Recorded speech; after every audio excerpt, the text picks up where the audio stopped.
Welcome to the Real Estate Show on KMED, New Year's Eve 2016. Pete Belcaster and Joe Brett, the real estate guys, with you.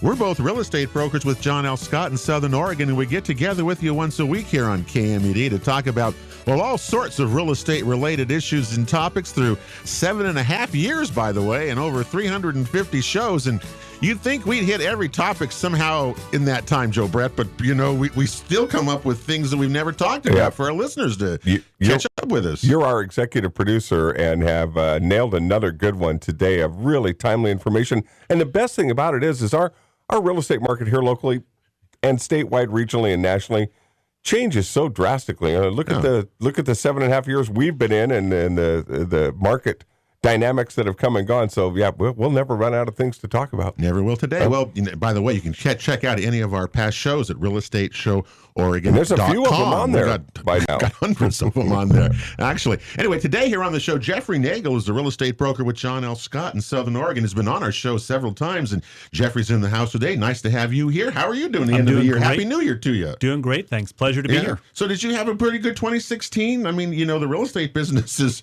as we know, we've been talking about it all year, has it's never slowed down all year, right? I mean, what was your experience with it? It's been a great year, Pete. Yeah. Fantastic. Just really a pleasure to serve a bunch of people and to watch what's going on in the market. It's been a fantastic year. Really interesting to watch what's happened with the interest rates over the year and sort of seeing how that's affecting the market. I wonder what's going to happen with that, you know. And just remember some of our past shows in the last few weeks in terms of closings, and you need appraisals and you need house inspections, and we all know how this has just slowed everything down to where your closings, you know, in some cases are being extended 60, even 90 days, right? It's amazing like this right now. I'm in escrow right now on a property we were supposed to close on the 15th. We are hoping to close tomorrow. Yeah. And this is all because of an appraisal. Yeah. Well, I have two in escrow. We're supposed to close on the 30th, which was like yesterday, and they've been extended into January. So anyway, it's happening. So be aware of those things as we go along here, because and it's not going to. The market activity doesn't help the appraiser's cause when it's a time of the year where things might slow down typically a little bit, and we've had a pretty steady stream of business for them to keep up with as well. So, well, the demand a lot of still factors there. that add to that. Yep, the demand is still there, and the inventory is still low. Inventory is very low. And as long as it continues that way, it remains a seller's market. So anyway, that's what we got out of there. Anyway, so today here on the show, we're pretty excited about our guest here because Daniel Perry is the owner of AirHop. It's a local business, and Jeffrey, who was on our show, I don't know, a few months ago, he called me the next day and said, I've got another show for you, and we need to talk with Daniel, because we talked about a little bit about vacation rentals, you know, things like that, and then you hear about Airbnb and all these things that are happening in that particular field, and what does that mean for real estate, and what does that mean for our listeners if you own property that maybe you might turn part of it, some of it, into an Airbnb or a vacation rental. There are all sorts of rules involved with that, and Daniel Perry's joined us. Daniel, first of all, welcome to the Real Estate Show. Nice to have you here. But how did you get involved in this thing, in this when you started? Well, Happy New Year, and thank you for having me here. I greatly appreciate being here today. Yeah, absolutely. For years, I was the general manager for the McCall House Bed and Breakfast in downtown Ashland. And, we had an interesting predicament, and our predicament was that we were quite often close to at 100% occupancy. But we would still get phone calls. And so people looking for rooms that we didn't have. I've been in the Valley for about 25 years and knew a number of other people who had cottages and small properties that were available, but didn't have the advertising budget that a larger bed and breakfast would have. Sure. So we started doing referrals, and I thought, my goodness, with these referrals, maybe we should take a small percentage off of that and expand our business a little bit. So that first season, we went, I think, to a total of 6 cottages, and we took many of those cottages to close to 100% occupancy. And we thought, do we have a business idea here? Is this an idea where we could put that out there and see if other people wanted to do the same thing? The fast forward version of that would be 2 years later. We function with about 48 properties right now. The majority of those being in Ashland, but also out towards Hyatt Lake through Jackson and Josephine County. So you created a booking a booking system for like the local B&Bs, the local bed and breakfast to get into, correct? Correct. And how long ago was that, Daniel, that all took place? Most of that's happened over this last year. So This is the last 2006. year. So 2016 is when we actually separated companies, formed AirHop, and it became its own LLC. Okay. I've got to think that the timing was just perfect. And the challenge is you've got all these 48 properties out there floating by themselves on the internet trying to find customers. Now, when you consolidate them and bring people to one site where they can shop through those, boy, that's the way we book and do a lot of our business online these days and connect people with those properties that will be right for them. And I'm familiar with, people are familiar with VRBO, right? Yeah, Vacation Rental by Owner. And your thing, Daniel, is a little bit different than that. So, first of all, what is Airbnb? When people hear Airbnb, it's like Uber. What does that mean? So tell people what Airbnb actually means and is. So the common term in the industry is OTA. So OTA are online travel agencies. OTAs could be Airbnb, they could be VRBO, they could be their parent company, which is HomeAway. HomeAway owns Expedia, Travelocity, Orbitz, Kayak, Priceline. It just goes on and on and on. Wow. And so basically it's a way of booking. It's any non-direct way of booking. So if you're not directly calling that property or going to that property's website, you're booking through an OTA. And we do it all the time when we book our plane flights or staying at other places when we're traveling outside of the country. So it's just a different way of doing that. Okay. What we often indicate to our clients that we're working with is if you picture us as a hotel, our rooms just happen to be not all together in the same place. Yeah. So it allows us to work with large groups of people, whether it's an individual couple coming in or it's a school group or a wedding. We can place those people throughout these properties because we're able to kind of yield management the amount of properties that we have throughout Ashland. Okay, Jeffrey. It occurs to me that what you're doing is really a bit of a disruptor. So historically, we've always assumed that if you needed a place to stay, you would get originally a motel and then a hotel. And now this whole Airbnb, what you're doing, it's a totally different way of doing business and of people getting rooms. Well, it certainly is changing the way you get rooms. So you've created now, so Airbnb is out here, right? Correct. And you have people who own, tell us how it works. You own people who own real estate, they own their homes, they're calling you, they're coming to you.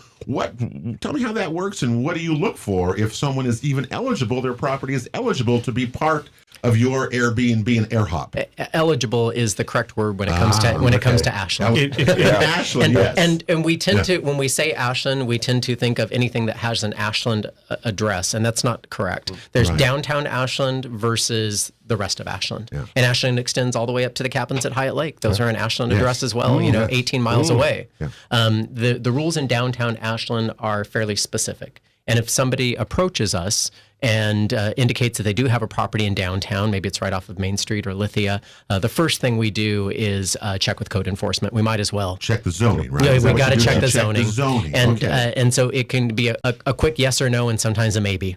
And so from that point, we move forward if we can. There is no specific rule, especially in areas like the Railroad District in downtown Ashland. You can have 3 houses next to each other, and all 3 of them can have different types of zoning depending on what they were in the past. What is the zone? We'll start in Ashland first of all, but sure. But what is the zone? What is the requirement in Ashland? Let me just preface it. The Ashland City Council and the citizens spent a dozen hours at least in public session, going over these rules and trying, and they have some really unique situations and really unique unforeseen circumstances that they're trying to mitigate to make this work for everybody who comes to visit Ashland. There's some interesting challenges to the city of Ashland, but they have worked. And they create some of their own interesting challenges by themselves. So it doesn't really matter that thing. Okay, what is the zoning in Ashland that makes my property where I live eligible for this? So tell me what that would be. Absolutely. So first of all, our clients come to us in 2 different ways. One client comes to us who already owns that property and says, I need to know if my zoning is going to allow me to do this. Okay. So that's easy. We check and see what the code is on that, and then we move forward or we don't. The second, which is becoming more and more popular right now, are investors. and investors have been flooding into the area, looking specifically for properties that can handle OTA management. That are zoned for that way. They can manage that thing. Jeffrey Nagel, that changes the scenario. What about rental properties? You know, if they take those off the market, that's off the market to Airbnbs. Yeah. We have, I can give you an example of a property that we have on A Street, and the owner of that property believed that the only way they could use that property was for long-term rental. Right. We looked at the zoning. The zoning actually allowed for much more than that. So a property that had previously two properties side by side, two cottages, and they were earning about $1,200 a month in season. This isn't year round, but in season, while Oregon Shakespeare Festival is going on, those properties moved to between about $4,000 and $5,000 a month. So in income coming from in that. income. So see, this is what with Jeff and I we were talking about this, and this is what we were talking about, that if you can earn, if you do this right, you can earn more money than you can just renting your property. And you get a probably lighter footprint. This People is just a huge less disruptor, time. guys. It's a huge disruptor. Yeah, So if we do the math, if you've got a property in Ashland worth maybe $350, right, a house in Ashland, and your choices are to sell it, get your $350 in cash, go put it in the bank, or invest it and make maybe 4% or something, or you could rent it out, and you're going to get a little bit better than $1 a square foot per month to rent that out, or you could talk with Daniel, and assuming your property is properly zoned, you could stick that through his AirHop program. You might easily double your money. Oh, for anything else. Daniel, is the demand there for this? I mean, tell again our listeners, what is the demand like for rooms that you have in this? No matter what we do at this point, and you could pass this conversation to bed and breakfasts and hotels, and it's the reason we see continually more hotels being built off of our exits. We fill up. You fill up. We all fill up. It gets down to in season with everybody calling everybody else, trying to find that last room somewhere and trying to get those people in. Okay. It's to give you an idea right now in mid-season, which we'll call like June, July, August. Most of our properties are already at 70% booking for 2017. Wow. You're kidding.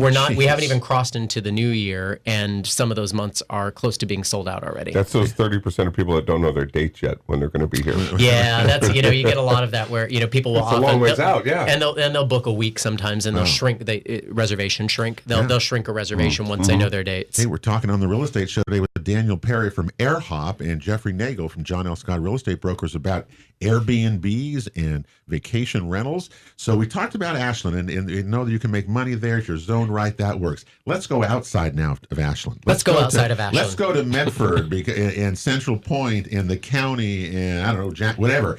Are the same rules there for if I have a property that I have an extra room or I have an additional dwelling unit on it I'm not using? What are the rules outside of Ashland now that you have to go through? The rules change significantly when we get outside of downtown Ashland. Okay. So we can go to the opposite side of Ashland. Say we go over onto Butler Creek, so we're on the east side of Ashland. You can do the same thing in that area of Ashland that you can do in Medford or throughout Jackson County and Josephine County. And that's outside the city limits. You're outside of the city limits. All right. So we got to make sure. So you can still have an Ashland address on it. Right. Okay. An example of that is we have a local artist in Ashland. He has a second two-car garage that was just being used as storage. We looked at the property and said, if you make these changes to it, my background is in design, and so we handled the design side of it as well. They spent about $5,000 in doing some upgrades to that unit, and they, in season, have been averaging a little over $2,500 a month on what had been a two-car garage. They out of season, we thought, well, we're out of season. You're probably not going to see that much. But this month, they just crossed over $1,700. In particular, for that property, they're right off of I-5. They're pet friendly, which a lot of places aren't. Yeah. So you have to know where you're at and what your niche is for your particular property. We have properties in Medford that are close to the hospital. Okay, sure, close to the hospital. You would think that being close to the hospital would encourage long-term families that are staying near patients. Right. But it actually tends to be new doctors and new nurses that are moving into they town. Can't land yet, yeah. And they need a place to stay, and they want to be as close to the hospital as possible. And they're looking for something that isn't, a 6-month lease or a 1-year lease. Okay. I'm going to jump in here. I'm going to toot Daniel's horn for him. One of the things that happens is hiring a professional like Daniel or hiring a real estate agent to sell your property makes a huge difference, because what Daniel does, in addition to handling all the booking, is he also handles the marketing. He makes it stand out and pop. Well, yeah, he makes it your job as the owner is to take care of your property. That's exactly it. You're doing the rest of it. I like that. Yeah. I Well, think and that marketing's huge, because otherwise it's just 3-bedroom, 2-bath in Ashland, whoopee-doo. And Daniel's going to let you know all the great stuff about it to make it really pop and be exciting, so that people want it. Yeah. Daniel was talking about a place he's renting right now with a couple cats. we have our own particular property where we live, which we call Ashland Adjacent, which means talent. And Ashland Adjacent Talent, we have a guest room. We have a guest room that we don't use. It's in our house, so it's a little different. It's a shared property. Okay. So a shared property is not for everybody. Right. It's a particular customer that's going to be staying with you. And you fill your house, don't you? Your personal residence. You use it all the time, don't you? I have a 3-2 in Southwest Medford, near the sports park where all of these teams could come. Their parents could book my house to stay for the tournament and have laundry. Joe just is going to need about more than $5,000 to get his working. The Real Estate Show starts next year, continues next year on KMED. We're coming right back after this. The Real Estate Show rolls on KMED this New Year's Eve of 2016. Pete Belcastro and Joe Brett, the real estate guys, with you here today. Hope your New Year's Eve and New Year's Day are going to be enjoyable for you. Be safe out tonight and all those kind of good things. We want you back here next week because Jim Remley, the managing principal broker at John L. Scott, will be with us, and he'll give us an update on 2016, the real estate year, and what he's looking forward to in 2017, and maybe some of the little, storm clouds that gather sometimes over this business. Affordability being one of them. I think that's always kind of in the back of our mind. Well, that's not a problem here locally only. That's regionally and nationally as well. Yeah, things raise, so changes. Anyway, today here on the Real Estate Show, Daniel Perry from AirHop is here in the house, along with Jeffrey Nagel from John L. Scott, a real estate broker. We've been talking about Airbnb and vacation rentals in Jackson County, and boy, we've learned a lot so far today. And Daniel, I'm just curious. You do this yourself. I want to make sure that people understand this. You do this yourself. You're just not. You actually have an Airbnb place. Tell me about how that works for you. You bet, absolutely. Like I said, our space is a little bit different because it's a shared space. And in other words, you're living in the house while you're doing that. That's not working at my house, Daniel. No. So when guests stay with us, we have a second master bedroom with a private bathroom, and it has a private deck that looks out over Tree and Winery. Okay. And so people can come and stay with us. Like I said, we call it Ashland Adjacent. Okay. So if they don't want to pay an Ashland price, but they still want to be able to come and have a nice experience like that. And, originally when we did it, we had no plans of doing that whatsoever. We thought this is our personal space and we just don't want to do it. But every once in a while, we'd get a call from another property and they'd have a double booking. And can you put this? And we heard that you guys have a guest bedroom that's really nice. Would you be interested in just housing this person for the night? So we, don't have to leave them out on the street. And so we did it a couple times and people said, oh my gosh, what a great space this is. And we just love it. And we thought, well, maybe we'll put it out there and see what happens. Yeah. So a second master bedroom is what you use in your house. So someone may have a second master bedroom, a separate private bath. So how many of the hundreds of Airbnb places that you have, how many roughly would be like yours, where the people live in the place and rent rooms out? Very few. Very few do that. Okay. Yeah, with our properties, with the 48 that we have, we only have 2 that do that. Ours and one other. All right. It's just not for everybody. And on the business side of it as well, those types of rooms tend to go for quite a bit less dollar amount. Okay. So the profitability for us is quite a bit lower. Okay, how many of the properties that you have would roughly have an additional dwelling unit on them, a separate entrance, separate kind of thing for them? Do a lot of places have that? Yeah, I would say about half. And so about half of the properties, the owner of the property also lives there, and it's their mother-in-law's quarters or their guest cottage or their converted garage or their RV. Yeah. The type of property can be fairly wide as to what that property is. I like that setup with the RV. Yeah, the RV has worked out particularly well. We work with a local winery, and they have restored RVs.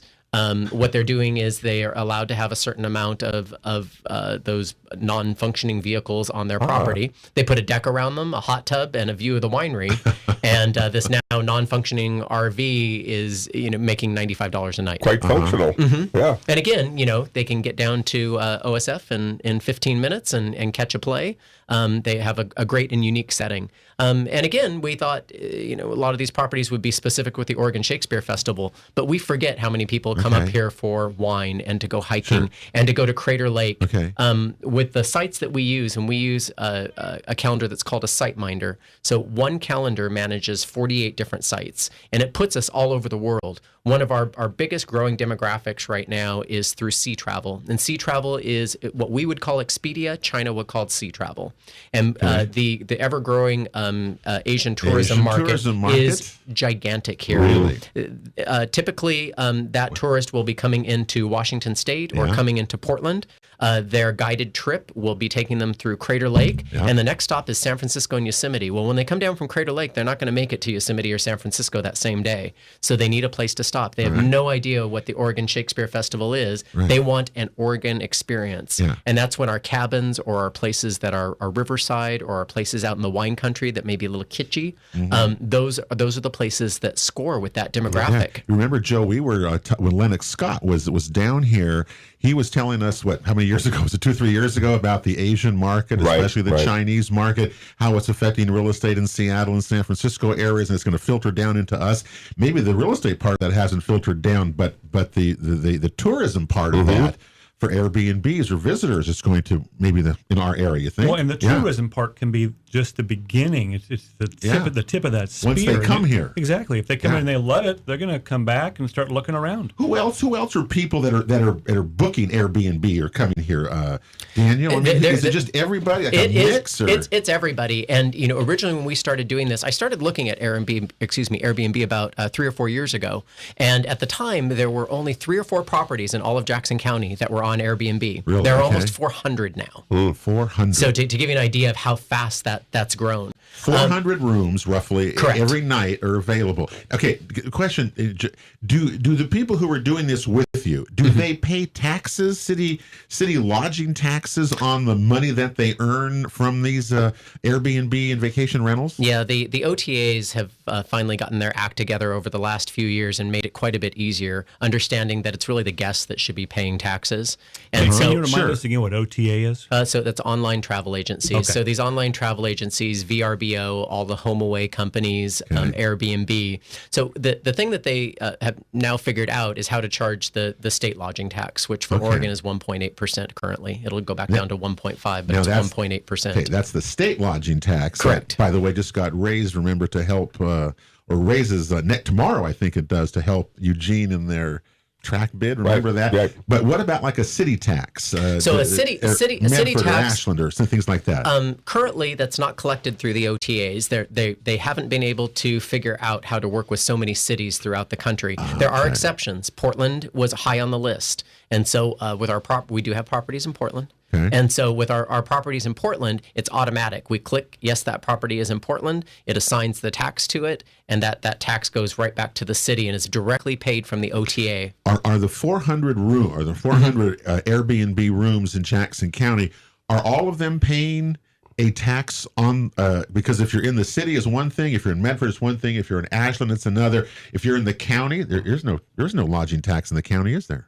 I don't even know that, to be honest with you. Anyway, so how is that? It's based on zip code. So what happens is when you put the zip code in with the 4-digit extension on it, that 4-digit extension will indicate who's paying that tax and who's not, and then that site will automatically assume what the taxation is. We never see it, so it's billed directly to the guest. The online travel agency will collect that, and then they pay that out to the state. Yeah. So they've removed the owner of the property or my portion in managing those reservations out from that and having to chase down people. So if they handle it, then everybody's pulled out of the loop and they're just dealing with that entity instead of all these individual people. And don't you guys think that they should pay the tax? Absolutely. Oh yeah, I have no problem with that at all. There's an interesting little thing going on, and that is that Daniel, of course, is very compliant. Again, he said his first call on a property is going to be to to code enforcement. To the to code, enforcement. yeah. So he's making sure that he's doing everything strictly legit. But we know there are people out there who are running Airbnbs and trying to keep it below the radar. Oh, okay. They're not telling the city. They're not necessarily. They're not zoned for it. And the big cautionary tale there, of course. You're going to get caught. Well, first of all, you're going to get caught, and the wrong person to catch you, of course, is your insurance agent. Because if you call to make a claim, the bathtub overflowed, and we need, and they discover that you've been running an illegal business through your house. I can't imagine an insurance company paying out on that. And don't do that. I mean, I don't care what you don't do that. Do it right. I mean, you sleep better, don't you? I mean, it's okay to do that. We got a break coming up here, and when we come back, Daniel, in our last segment, I would like we'll tell people how to get a hold of you, but I'd like to know how to. What are the other kind of the rules that are out there, and what do you guys think cities are going to do? I mean, Joe, you go to all these hearings in Medford all the time in the county. Do they talk about this in any of the meetings about Airbnbs and stuff like that? Ashland has really been at the forefront of it because they've just in the last year and a half really kind of poured over their rules and regulations. And Pete, the biggest thing is they are not against the fact that people use their property in this manner. The effects on your neighbors and your neighborhood and surrounding areas, you're not supposed to make a profit that diminish their ability and their use and enjoyment of the neighborhood. And how does that fit together is the big challenge. All right, that's you here to the Real Estate Show. One more segment to go. We're with Daniel Perry and Jeffrey Nagel talking about Airbnbs and vacation rentals. Wait, one more segment to go. Lots of good information. We're coming right back to KMED after this. Real Estate Show continues here on KMED, New Year's Eve of 2016. Pete Belcaster and Joe Brett, the real estate guys, with you. Hope your New Year's Eve plans are in the works for tonight. Whatever you do, please be safe out there. It's a big day, it's a party night, isn't it? I suppose. Yeah, for younger people. For some people, yeah. I remember staying up till midnight. I can't even do that anymore. Vaguely, I remember them when I was younger. Pathetic we are. Anyway, be safe whatever you're doing. And of course, we look forward to 2017. That's for sure. Bring it. Well, today here on the show, we've been talking with Daniel Perry from AirHop. Airbnb, vacation rentals, and Jeffrey Nagel, a real estate broker with John L. Scott. Boy, we've learned a lot so far, Joe, haven't we, today? It opens your eyes of what's possible, but it also has ramifications and as Jeffrey said, ripple effects around on other parts of real estate. Think about that. The rental market, we talked with Danielle Roberts not very long ago, how stressed that is. And Daniel's saying investors are buying properties, even going to be maybe building properties in the future for Airbnb specific. Think about that. This program, that's amazing. When people look back on this program, this is going to be the forefront of a very new industry that's going to be very strong and prevalent in our region. And we're kind of leading the discussion there. Just think about how much we talked about marijuana and recreational marijuana, how it was changing real estate and doing all these things. Airbnb, isn't it doing the same thing? And these online travel agencies, they watch what's going on. I was just telling Jeffrey a minute ago, we've been called directly from Airbnb 3 times since we started this. Airbnb doesn't call people. Okay. You might try and get a hold of them, okay, but they rarely try and get a hold of you. But they're watching this growth pattern that's happening in this area, and it's sort of a nice little test tube as to what's going on in major metro areas. But they can define it within the city of Ashland or within Jackson County and watching the growth. Now, I just want to make sure that you tell our listeners what the part is outside of Ashland, okay? In Medford, Talent, Phoenix, whatever outside you are.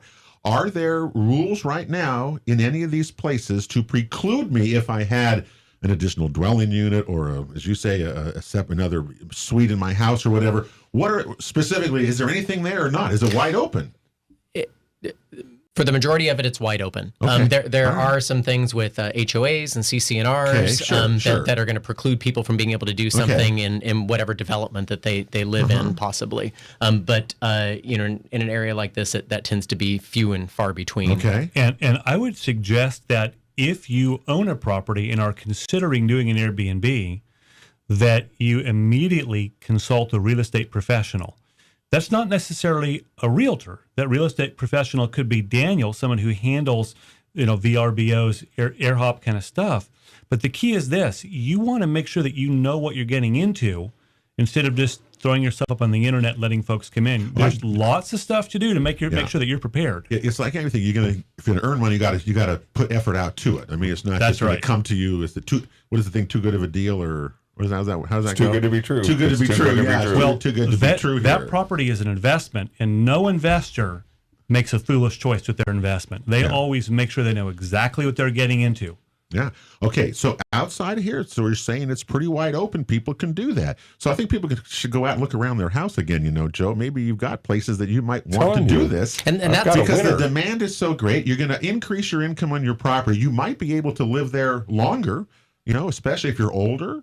I mean, I can just see all sorts of possibilities for people in this. We have a specific client that we work with right now, and they bought an 11-acre farm in Talent in the 1970s.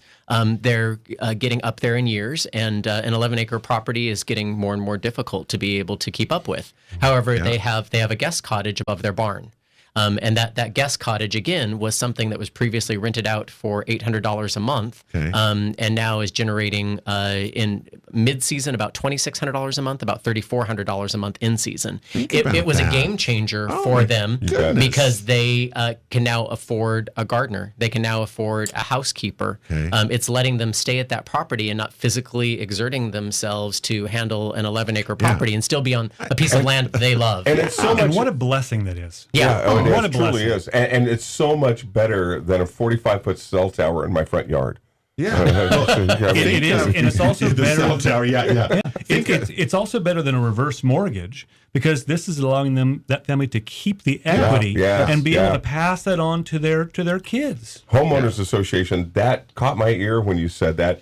I don't know how many HOAs would be out in front when they made their bylaws, especially if it was 10 years ago. Wouldn't even think about that. But if you're buying into one of the new developments in one of the new neighborhoods, that might be a due diligence issue to take a good look at if you have that in the back of your mind. And that real estate purchase contract has built into it language that talks about investigating the uses of the property. And if folks, if you think you're going to buy a piece of property and then just slap an Airbnb into it, you'd better do your due diligence. Do some research first. This was the same with marijuana. You better do your due diligence of what you're going to buy and buys the property and things like that. So all that makes sense. Well, I'll tell you one thing. If I was building, and our construction business is doing pretty well right now, I would build with an additional dwelling unit on it. Wouldn't you, Joe? I mean.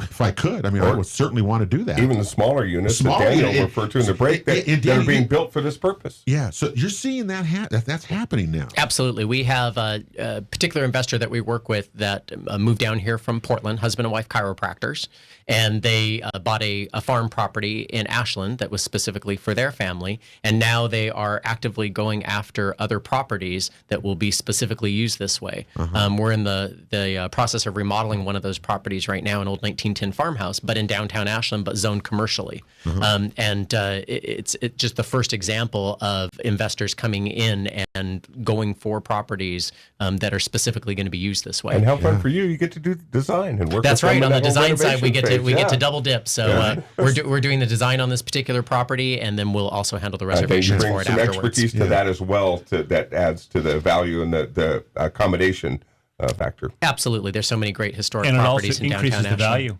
It increases the value of your property. I mean, that to me is right there. And, that's what our listeners are looking for. And earning income from your property is okay. Well, it's okay to do. Pete and Joe, that's what your show is always about. It's about understanding what you've got and how to increase the value of your real estate. This is amazing to me, and I think I can just see think of the thousands and thousands of homes across Jackson and Josephine County that if they've qualified, again, and it's open pretty much except in Ashland. I mean, look how many homes have these types of things that they're not using or haven't you know. I'm going to get a consortium of homes in my neighborhood. Or even fixing something up, as you said, someone invested $5,000 and they ended up with made it back on the second month. Yeah, a 400. It made it back in the second month. They did. The smaller units. I mean, this is what our world is today. I'm going to put together a consortium of homes around mine that just booked for the U.S. Cellular Community Sports Park tournaments that come to Joe. Daniel, how can someone get a hold of you? Because I'm sure people will want to talk to you if they do. Well, thank you. The easiest way is to, of course, they can always call me. Our local number is 541-227-4999. And then our website is bookairhop.com. All right, you heard it. Bookairhop.com. Great information. Good job, guys. And call Daniel if you have some questions, because it opens up a lot of opportunities, and that's what we see. That'll do it for the Real Estate Show. Happy New Year, everyone. For Pete and Joe, we'll talk to you in 2017. Have a great weekend, everybody, and God bless you all. You've been listening to The Real Estate Show on KMED Radio, presented by the Rogue Valley Association of Realtors, along with John L. Scott Real Estate of Southern Oregon and Bank 34 Mortgage. For guest contact information, download our free app, or to watch a past show, visit us online at realestateshoworegon.com. This show is produced by Table Rock Productions. Join us again next weekend for Southern Oregon's one and only Real Estate Show on KMED. And thank you for making the Real Estate Show part of your weekend.